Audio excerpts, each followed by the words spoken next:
To you. Thank you. Thank you very much. I think this leads on quite well from the last presentation. I'm going to start with a little bit of a shameless plug for Loughborough University. I know we've worked with some people here in the audience quite heavily, but some people might not have heard of us. We are the optical diagnostics group from Loughborough University. What that means is we're typically doing thermodynamics, but we're applying a wide array of optical techniques to that system in order to fully understand and then produce a model which can then be taken into the development environment later on. Specifically for SCR, we've spent a good few years now developing a world-class facility for testing SCR systems. We've developed two rigs. They're both capable of simulating a 7.2 litre diesel engine.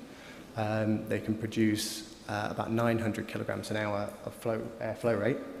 All heated to 600 degrees. They can both be plumbed together so that we can simulate up to 1,500 kilograms an hour. The wonderful thing about these rigs is that we can install fully optical test sections, so we can see exactly what's happening within the system. We can see exactly what the problems are. I'm not sure what's happening with this.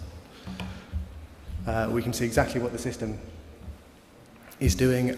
We can measure it, and we can take all of our conclusions from that.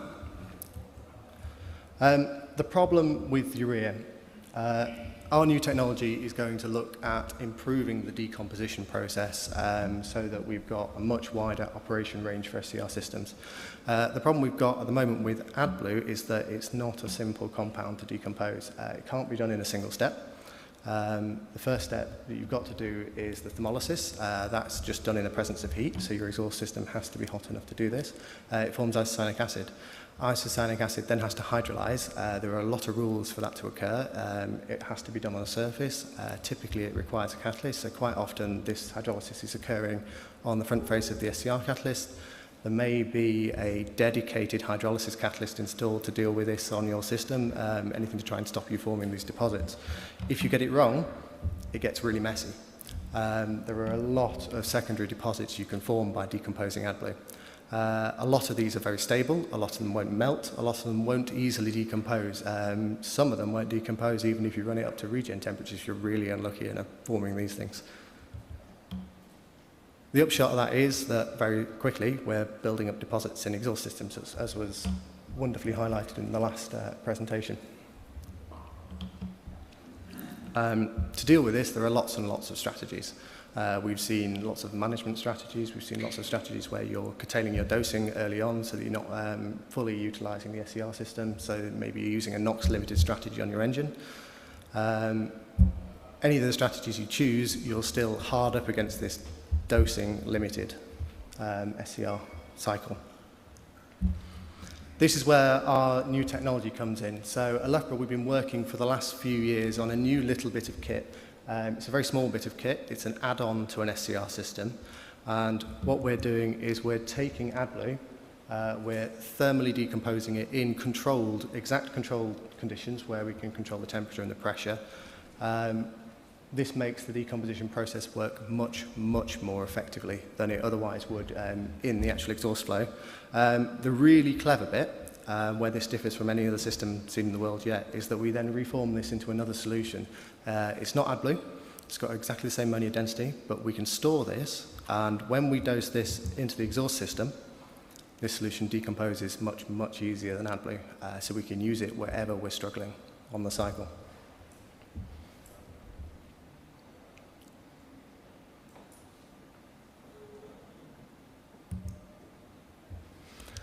At the moment, we are a research facility, so this has come out full from the concept phase. We've been developing it. We've produced the prototype. We've installed the prototype on our test sections. It's operating very successfully. We're very happy with how it's working. We've got a lot of data from the system. We've got a lot of data from other rig setups where we've isolated the individual processes that are going on within this system. So if we isolate the decomposition phase, then we're isolating the formation phase, things like that. So we've collected all the data before and designed this prototype to operate as effectively as possible. And now it's on test, and it's proving very, very effective. In terms of the system installation, we have huge problems with thermally managing exhaust systems. You need the heat to activate your catalyst, you need the heat for other processes going on in the after-treatment systems. The wonderful thing about this is because we've controlled it so carefully, it can be installed downstream of all of your other after-treatment components, meaning we're using predominantly waste heat. It's very low-grade heat. It doesn't need to be incredibly hot. The system operates more effectively the more energy it's got. But because you're storing the solution over the whole cycle, you'll produce plenty. It's just stored away and it's ready to use whenever you're struggling with your dosing of AdBlue.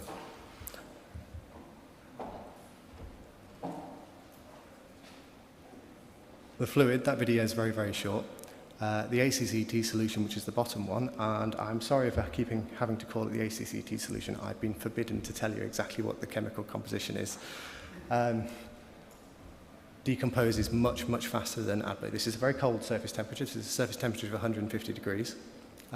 It's not hot enough to properly decompose the liquid urea. The liquid urea at that point is just sat on the surface. It's gone past its melt phase at 133 degrees. It's now sat in its liquid form, and very slowly reactions are starting to happen in that AdBlue. It's not necessarily going to fully decompose. It's certainly going to be making a lot of isocyanuric acid at this point because all the water has boiled off before the urea has started to decompose. The upshot is, if we waited for 3 minutes for this video to play out, it's going to leave a nice, nasty white deposit sat on the surface, whereas the ACC solution will leave absolutely nothing. It's been proven in a few tests that if you spray this on top of existing AdBlue deposits, it actually washes them off. Another huge advantage of the new solution is the rate at which it will decompose. If you spray this solution into a hot exhaust stream, the decomposition happens very, very rapidly. So this is a sensor that is placed downstream of the injector. It's about 800 mil downstream of the injector, roughly where the front face of your SCR catalyst will be. It is on a very, very simplified system. So there's no hydrolysis catalyst. There's a very small mixer in front of it. It's not a perfect mixer by any chance. It's one of the mixers we've taken as a generic one so that it can be used over and over again. We can show it. We can show people what we've done. And the response from the ammonia is in the order of a few seconds. It's worth noting that the response time for the measurement kit we've got, we're using a fast infrared Fourier transform piece of equipment that's measuring in the gas phase continuously. It takes about 3 seconds to get a measurement. So the speed at which this ammonia is being produced is way faster than our measurement kit can produce, and this is a lot quicker than AdBlue would decompose, as I'll show in a couple of slides. As I mentioned, we have a lot of optical exhaust sections. So the obvious thing for us to do is to set these up, back-to-back tests, do exactly the same thing with AdBlue and do exactly the same thing with the ACCC solution, and you see an immediate benefit. This is by no means a worst-case scenario. The airflow here was 300 degrees, so we're not talking like we're trying to make this fail. And the ACC solution performs perfectly. We've locally cooled part of the mixer, which is a known problem when you spray onto a metal mixer. What happens is the fluid will just sit there and boil off as rapidly as the heat gets to it. You're mostly limited by the energy required to boil the water rather than the energy required to decompose the fluid. As you can see with AdBlue, we formed a fairly significant deposit there. That was about a 30-minute test duration. That will keep growing and that will keep building up if you keep dosing it this cycle until you've got eventual engine failure. As we mentioned, the comparison with urea. A huge thing is that the ACCT solution decomposes in one single step. It's impossible for it to form secondary products. It's impossible for it to form anything but ammonia. So the ammonia is released immediately. Whereas if you inject AdBlue into your exhaust stream, even if you look like you're fully decomposing this into the gas phase, we've proved with a lot of measurements over several different projects that if you inject AdBlue, it's very likely that your AdBlue is going to only partially decompose. Most things you might be producing is isocyanic acid, and that's not going to be decomposed into ammonia until you reach the SCR catalyst, at which point it's using up sites on your SCR catalyst in order to finish the hydrolysis of the isocyanic acid. It represents a huge sort of control benefit when you can inject ammonia and see ammonia instead of having to over-inject and hope that you've got enough on your catalyst phase. This is 100% ammonia, fully decomposed as it reaches the catalyst. So that was sort of short and sweet. I think I've talked quicker than I planned to. But the upshot is we've built the system, it's on test, it works. We're at a stage now where we've developed the prototype. We are a university, we don't want to be manufacturing this ourselves at all. We're looking for a commercial partner in order to work with side by side to develop this onto an engine piece of tech. The next step is engine testing. We have an array of engine test cells at Loughborough, so we're very capable of doing that ourselves, but we really do want a commercial partner in order to tailor this to a specific engine, so we've got a specific set of data to work around. Excellent, thank you very much.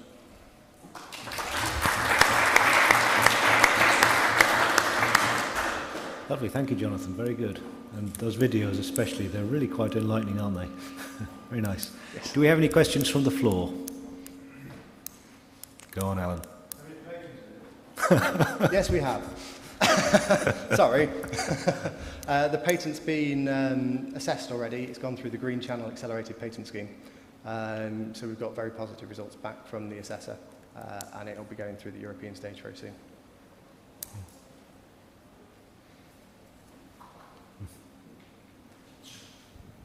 Actually, I have two questions. One is, how much of space is needed after the whole components for your system? Okay, so at the moment we've scaled the prototype to match about a 7.2 litre diesel engine. The space claim on the exhaust at the moment, and this is an unoptimized space claim for the prototype, is about 100 mil square, the box you could see in the animation. So it's a very small box. That just clamps over the exhaust pipe in this incarnation. Hopefully we can shrink that down as we build it into the exhaust system. It's very poorly insulated in its current prototype form, so you can start making it smaller as you start managing the heat and that sort of stuff. In terms of storage, because we're filling in the low temperature regions where we can't dose with AdBlue, because it'd be pointless to pre-treat AdBlue if it's going to work anyway when we dose it, we estimated that you would only need to store about 100 mil of the solution. So you're talking a very small space claim of probably less than a litre for the entire system. And the other question is regarding this temperature delay. You are saying that it's about 0 to 5 seconds when it ramps up on the temperature range. Are you referring to the temperature of your component or exhaust gas or exhaust something? So on the slide with the temperature range on it, the temperature was of the exhaust gas. Okay. So at 100 degrees it's a very, very low temperature, and it's still decomposing as quickly as at any other temperature. It's very, very good, this solution. Thank you.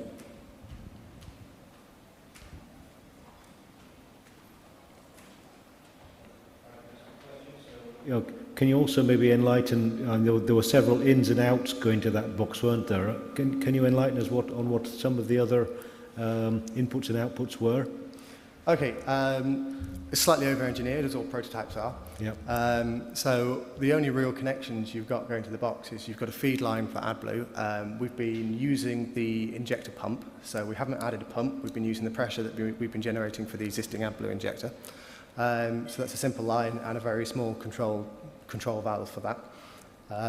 The other line is the return line, where we're returning our solution that we've generated from our little box sat on the exhaust. And the only other two things going to that were temperature sensors, so that we could estimate the level and control what was going on in there. From our results, it turns out we don't actually need all those temperature sensors. I think one would do. So it can be simplified a lot further. Okay. Lovely, thank you. No problem. Come on. Yes. Yes, we have plenty of time. Typical behavior of AdBlue fluid is that it will freeze at certain temperatures. Yes. Now, I haven't seen any heating or other logic on your prototype. Are you required to pump back liquid into tank when you stop your engine? So it's got its own small storage tank. That's the idea, is we're keeping a small amount of this, and you can use that fluid in the startup.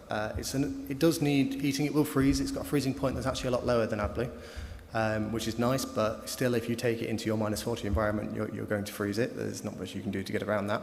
So it may still need heated lines, like the AdBlue injector. It has an advantage, whereas you could probably do away with the heated tank, for the AdBlue, because you could start using the ACCT solution for the startup so that you could generate ammonia from just that fluid to meet the regulatory requirements that you did thaw in 30 minutes or so. So it does need heated lines, but you could possibly remove heating from other lines, other tanks, and thaw with either engine coolant or just by being near to the engine.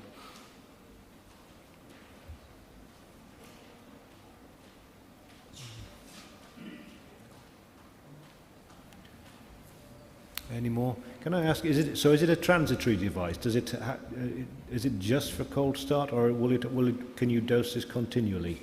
So it works very, very well at cold start. Yep. It's designed to work at any point in the map when you're struggling to dose with AdBlue. So at any point you've got where you're forming deposits, at any point where you've got where you might be limiting your AdBlue dosing depending on the flow conditions, that's where you'd use it to top it up. And we're envisaging a system where we can either use AdBlue or the ACC solution, right, or both at the same time. So you can switch at sensitive points. Yes. I follow. That's good.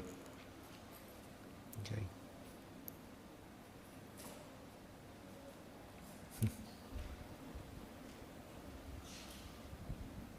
Hi, yes, I'm from Proventia also. Just a question that is there any reason not to use this ACCT system all the time and just remove the regular system, the AdBlue system? That's a good question. I've been asked that before. No, there isn't. You could do it. What happens is if you're going to increase the capacity of this to fill the entire dosing region in, your space claim goes up. So you're claiming more space for the tank, you're converting more of the solution all at once, you'll have to convert more at this, have to have a larger box on the exhaust to convert the solution. So your system cost goes up a bit, your space claim goes up a bit, and the thinking was more around why bother when AdBlue would work perfectly at that point anyway. But certainly we were thinking more on highway, maybe it is a solution that you could use in its entirety, just use the ACCT solution. It would remove a lot of complexity from the exhaust system. You could remove anything like the hydrolysis catalyst you may have in. You could shorten your pipe lengths, things like that, because you get ammonia a lot quicker at the SCR phase.